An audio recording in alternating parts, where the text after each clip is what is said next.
ما شاء الله تبارك الله. هذا الحمام الزاجل الكريمي. تذكرون الأمهات اللي حضنا تحت 3 فروخ.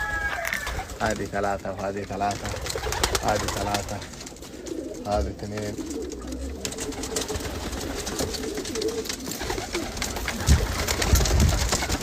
هذه 2. تكلمنا مقاطع سابقة عن مشروع الحمام وضرورية فرز الأمهات وكذلك فرز البيض المخصب من الغير مخصب.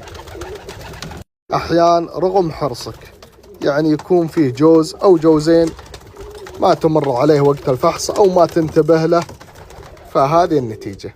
هذه بيضة مخصبة طلع الفرخ، وهذه بيضة غير مخصبة وراح نتلفها. يسأل عن طريقة فحص البيض المخصب من الغير مخصب. طبعا احنا منزلين لها فيديو موجود بالحساب، ولكن يكون بكشاف الجوال، تروح للمكان المدبب، يعني ما تروح للناحية هذه، لا تروح للمكان المدبب، تكون مشغل الكشاف ويكون مظلم المكان، يبين معك. البيض اللي يكون جديد تكون منطقة الهواء صغيرة. البعض يروح يكشف على البيض ويشوف ما فيه لا عروق دم ولا شيء فيتلفه، لا، البيض الغير مخصب واضح، وزي ما قلنا له مقاطع موجودة بالحساب. والبيض اللي يكون جديد يكون منطقة الأكسجين أو المنطقة الفارغة فوق تكون صغيرة، فهذا تتركه. إذا تبغى دورة الإنتاج تكون معك ممتازة لابد من المتابعة، ولابد من إتلاف البيض اللي يكون غير مخصب.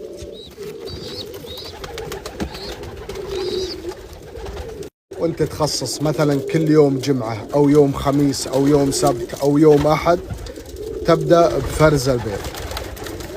الغير مخصب تبدأ تتلفه. البيضة هذه جديدة طبعا زي ما ذكرنا، كشفنا عليها من الناحية المدببة، شفتوا منطقة الأكسجين هذه تكون صغيرة، فهذا يدل على أنها بيضة جديدة. البيض هذا راح نتلفه، هذا اللي فرزنا غير مخصب. طبعا البيضة اللي تبقى لحالها نشوف عمر نفس عمرها ونروح نحطها عنده، اللي الجوز يرجع ينتج ثاني مرة.